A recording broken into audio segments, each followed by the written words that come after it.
All right, guys, welcome to Visiblepreneur. We're back with another nice one, and you are actually my second author that's on here slash speaker and coach. So for those that's out there, this is gonna be a pretty good episode. So you definitely have to stay listen to this one. So today I've got with me Kevin. Yeah, you've been an author for years. You're a coach, you're a speaker. So this guy gets in front of the crowd and he kills it like no other. And he can help you with your speeches too. So with that being said, let's dive in. So you have your book, Bridge Over Adversity, True Stories About Overcoming Personal Challenges. Uh, why don't you tell us about that? How did you get into it? Okay, so it's my first book, and it doesn't come out until October, possibly November. But it's based on my dad's story. My dad overcame a lot of challenges when he was young. He grew up speaking French. His parents immigrated from Canada. Yeah. And he didn't learn English until he was in high school. He dropped out of high school and went into the service. And then when he met my mom, who was in the USO, and they got married, when they had my sister and myself, my dad said, you know what? We're not going to live a good life unless I get that education. So he went and got his GED, used the GI Bill to get his college degree in electrical engineering. And for the better part of 4 years, my sister and I never saw him because he was working at night, going to school during the day, or vice versa. And he sacrificed for our family so he could break that chain of poverty in our family. So I saw all that sacrifice. I learned a lot from my dad. As a result, I wanted to write a book that was a tribute to him. So then it morphed into something completely different. I interviewed 12 people who had overcome severe challenges in their life. A woman that was trafficked and escaped. Wow. Somebody that overdosed on drugs, was in a coma and almost died. Wow. Someone that lost a child. Someone that was abused not only by their first stepmother, but by their second stepmother as well. Somebody with PTSD, and several people, 12 different people. So I dedicated a chapter to each of them talking about their story, and every single one of them is successful and happy in life now. So at the end, I talk about what characteristics they had in common that kept them mired in that controversy, as well as what characteristics they had in common that helped them escape. Wow. Yeah, that's really amazing. And how is it that you found these people or did they find you? I knew the type of stories I wanted. I wanted specific stories, and I didn't know any of these people before I started. So what I did is I sent an email out to a bunch of my friends and said, hey, I'm looking for somebody with an addiction, somebody that's been abused, somebody that's been homeless, on down the line. And my friends are just amazing. They came back and say, you got to talk to this person. This person would be great for your book. And I contacted these people, started interviewing them, and it was just awesome. I guess in a way it wasn't awesome because I heard their stories and it was emotionally draining. I couldn't do more than one interview a day because when they would tell their story about being abused or being out on the street, it just took a piece of me. I have an emotional connection to every one of these people now, a bond that will last the rest of our lives. Wow. Yeah, that is pretty awesome. So you've basically like turned like from going from your book to really helping people that they most likely never saw a way possible. That's Yeah, and it's everyday people. So I didn't go for celebrities, people that everybody knows about, because you and I will look at them and say, oh, yeah, they can do it because they're famous and they get all that help. I right. wanted just normal, everyday people. And it also made me realize that my troubles in life are nothing compared to theirs. So no matter how bad I think I have it, somebody has it a lot worse than me. And I definitely have 12 people in this story, in this book, that have it a lot worse than I do. So I appreciate what I have. Yeah, no, excellent. And for those that's listening, be on the lookout for the book. When did you say the release date It is? should be out in October, possibly November. The book writing process is a lot harder than I thought because after you get edits, I just did beta readers. They gave me feedback. I'm incorporating that feedback. Then it goes for another round of editing. Then it will go to the book designer who will put it in a book format and just on down the line. It takes a while to do things and to do it right. So I want to make sure I do it right rather than just crank out a book and have a lot of errors in it. Yeah. Okay. Wow. That's really awesome. Are you going to be having a audio book as well too, or are you just going to be doing like the paper book or ebook? It'll be a paperback book and an ebook. Down the road, I will do an audiobook. I will need to find somebody to read. And because I have male and female people in the book, I'm Oh probably yeah. going to need two readers, a female voice as well as a male voice to Okay. do the reading. But that'll come probably 6 months, a year after the book is released. Yeah. Yeah. Okay. Looking forward to that. So, I also want to ask now is that, you personally, which that was something I didn't know, you've been out there, you've exercised, you've lost 100 pounds, and yeah, what's been going on with that? Like, Well, it started back in March of 2018. I was a month from retiring, and I hadn't been on the scale in months. I was afraid to get on the scale. I finally got on March 17th. It was a Saturday. I remember looking down at the scale thinking, oh, I'm about 250 pounds. And I looked down, it said 288.6 pounds.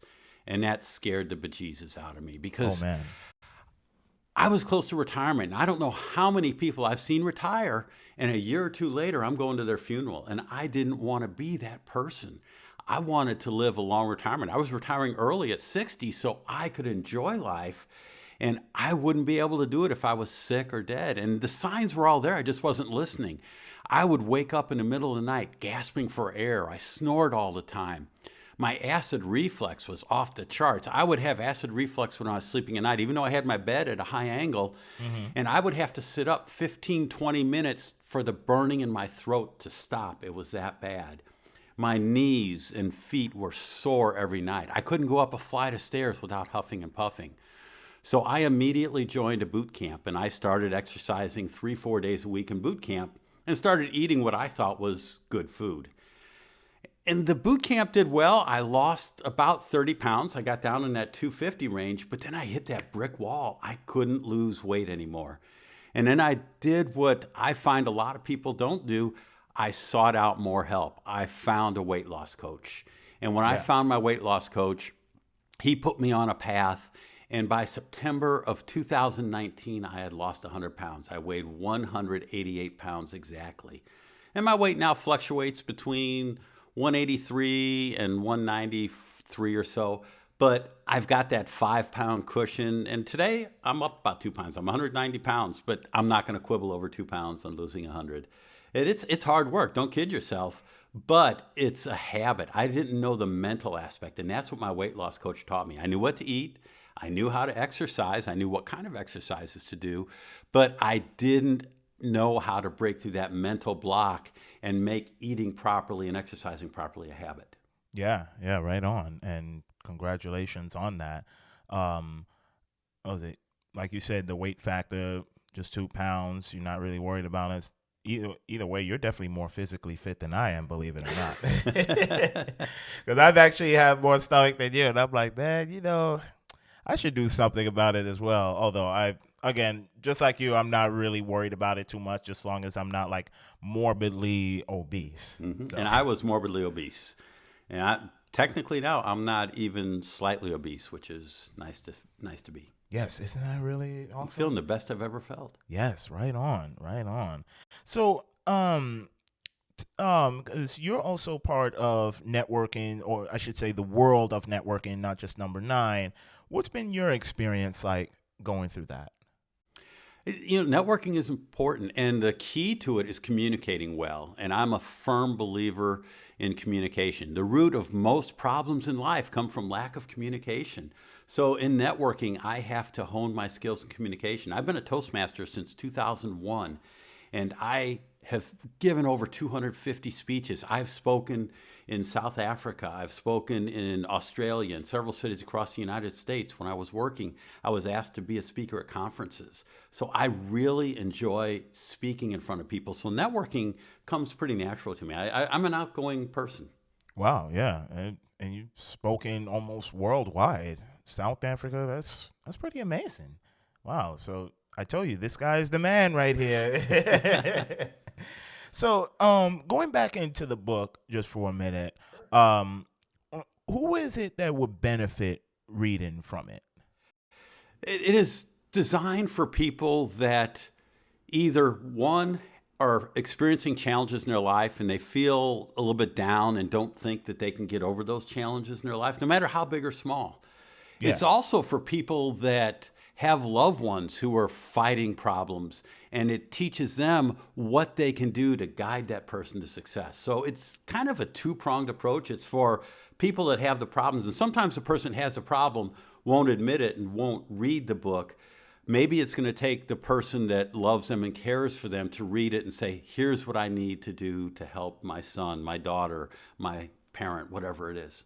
Yeah, that's well said. And honestly, I'm highly going to recommend that everyone take a listen to this book, because this is going to be I'd say probably the most powerful thing that you've ever written. And, I can see your journey going really far as far as like this book and whatever other ones that you decide to write. So this is going to be amazing. So, and also too, like you said, you're a speaker and you get out there, you speak at different events. And so who is it that is your target audience? Like, who would you like to be in front of? Okay, I basically have two programs right now. Because of my Toastmasters experience, I teach communication skills. So I have presentations or workshops I give on how to effectively communicate, to have your message heard. I also do things based on the book, How to Overcome Adversity. And the reason it took me so long to write this book, I had this idea 15 years ago, but I didn't have a credibility marker.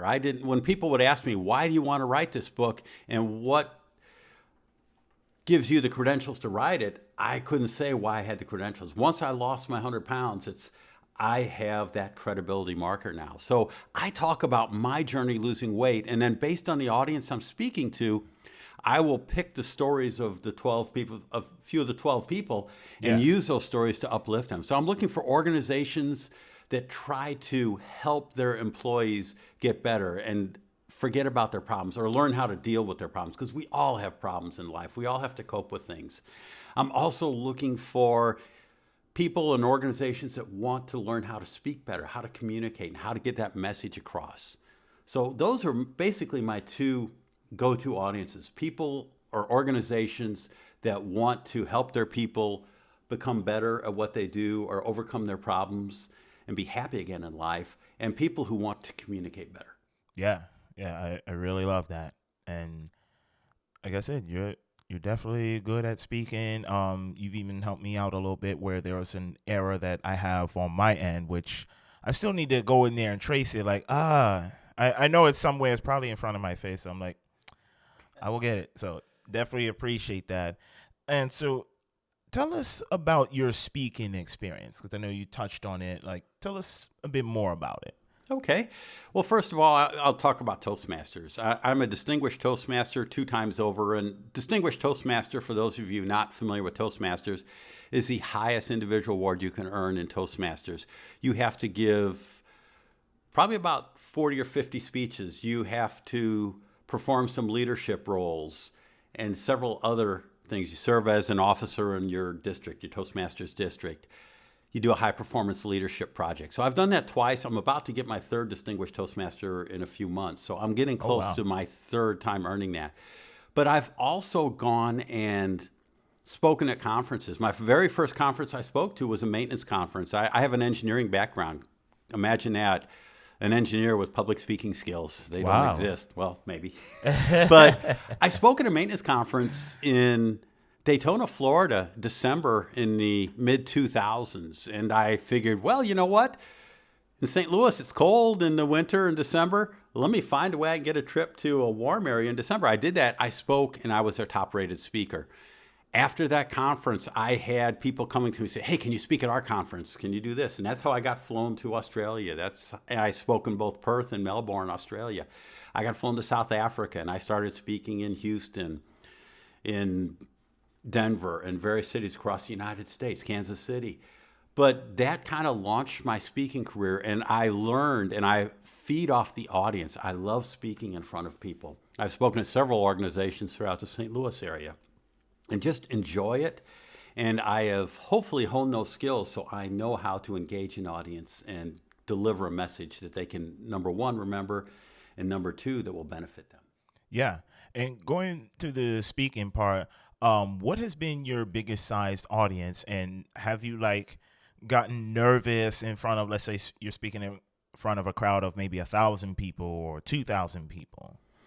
I haven't spoken in front of 1,000 or 2,000 people. I think my largest crowd is in the 400 to 500 range at a maintenance conference, which is a good sized crowd. Don't get me wrong. I enjoy that. I just feed off the audience. So I maybe get a little bit nervous. I'd be lying if I said there wasn't a little bit of a butterfly in my stomach, but I know how to channel that now. I've learned how to take those butterflies and, as Toastmasters say, make them fly in formation. So when I get on stage, and once I get going on stage, I lose all that fear and I just find friendly faces in the audience. I look at those, I focus on them, and I'm in my comfort zone. Wow. Yeah, that's really great. And so you're a coach as well too. Tell us about that. Like, what do you coach? And yeah, just tell us about that. Okay, I teach public speaking skills. And it's funny how this came about. First of all, in Toastmasters, they have an evaluation contest. And in my district, District 8, there were about 2,000 members when I participated in contests. I've participated in it twice and I've won twice. So you start at the club level and you evaluate somebody's speech. Other people evaluate the same speech, and then you go on from there if you win, and at the area, division, and district level. So I made it all the way through that twice. Wow. And I was teaching a class when I worked at Anheuser-Busch back in the 2000s. And our vice president of operations always kicked off that class because he wanted to stress the importance of what they were about to learn for that week. We flew in people from all the breweries, and he just set the tone for the class. He came up to me before one of the classes and said, "Hey, Kevin, I hear you're a Toastmaster. Can you evaluate my presentation and give me some feedback on it?" So I said, "Sure, no problem, Pete." And that's Pete Kramer, who was my vice president at the time. Yeah. I went and gave him a 5-page evaluation, gave it to his secretary. I didn't hear anything from him for about a week. And a week later, he pokes his head in my office door and says, "Hey, Kevin, what are you doing this week?" I said, "I hope I still have a job, Pete, after that evaluation." He said, No, you're fine. He says, "I am going to our Williamsburg brewery to give communication meetings. Will you fly up on the corporate jet with me and evaluate me at the communication meeting?" So I evaluated Pete in his 3 speeches at the brewery. And when we flew back, he started inviting me to meetings that were far above my pay grade. And I was Pete's personal speech coach. I would go in there and I would give him feedback. And part of his problem was filler words. He'd say, and I'd say, and I taught him not to do it. He said, "Kevin, did you get that? Of course I got it, Pete. But then it started becoming part of my yearly review. I started having to help other managers with their speaking skills. I would attend their presentations, their meetings, and give them feedback. And it was up to me to do 5 to 10 people a year on my review. Even though I was an engineer by degree, I was a public speaking coach in my job at work. And then when I left Anheuser-Busch and went to another company, I asked my boss's boss, because he gave communications meetings as well. And I said, "Hey, can I evaluate this and give you some feedback?" He said, "Sure." I gave him the same type of feedback, and that became part of my annual review at my second company. I had to do all of his direct reports, and his direct reports started having me do their managers as well. So I've been doing that for so long. I said, you know what? I may as well do that for others too. And in Toastmasters, I'm a mentor for 14 Toastmasters right now. People seek me out and ask for help. So I enjoy helping people become better speakers. And I've been doing it for so long, I may as well continue doing it. It's something I enjoy. Yeah. Wow. That's really amazing. And so what made you decide to coach people in this area? Because you've been worldwide, you've been through a couple of different states in the United States, and now you're in Missouri. So why this area? I grew up in St. Louis. My parents are still alive. I'm very fortunate.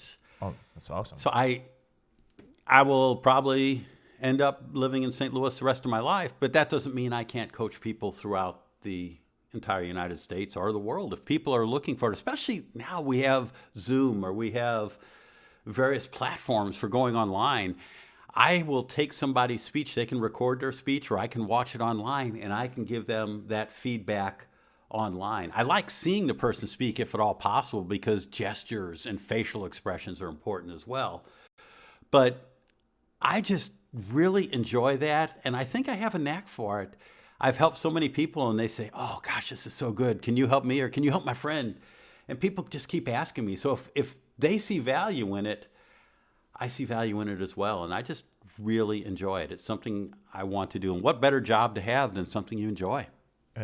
Absolutely, and you found your passion, so I definitely want to congratulate you on that, congratulate you on the upcoming book. You're going to do really, really well as an entrepreneur, so I can't wait to see the adventures that you have. Oh, thank you. So, yeah, and last I wanted to ask is that how does somebody get in contact with you, like, your website, and where do they go to follow you? Okay. I am on both Facebook and LinkedIn. I have a Twitter account. I've avoided Twitter, but I have not used it yet. Once my book comes out, I'll start using Twitter. Okay. But my name is spelled Kevin, Kevin, Desrosiers, Desrosiers, and you can find me on Facebook or LinkedIn. In addition, I have a website. It's www.bridgeoveradversity.com, www.bridgeoveradversity.com, or you can email me at kevin@bridgeoveradversity.com. And my website will talk about the services I offer, and you can contact me directly through the website as well. Yeah, awesome. And I got to say, thank you for being on Visiblepreneur. You've been awesome, and definitely want to see you grow in your adventures. Well, thank you so much, Isaiah. I appreciate it. Oh, yeah. Enjoyed the time with you. Oh, yeah. I enjoyed it with you as well. And, of course, for you viewers out there, don't forget to like our Facebook page, subscribe to our YouTube channel. We're also on the audio-only version, which is Anchor, which goes out to officially now 8 different platforms. We're on Apple Podcasts, if I said that right. We're on Google Cast has one, Pocket Cast. There's a few different others that's out there, so check us out. We're also on the internet. And also want to thank the Sound Frequency for sponsoring this episode and other future ones upcoming. So, yes, it's definitely great. And remember, the Sound Frequency makes your next event thrive and vibe. So with that being said, thanks for watching Visiblepreneur. And as always, take it easy. See you on the next one.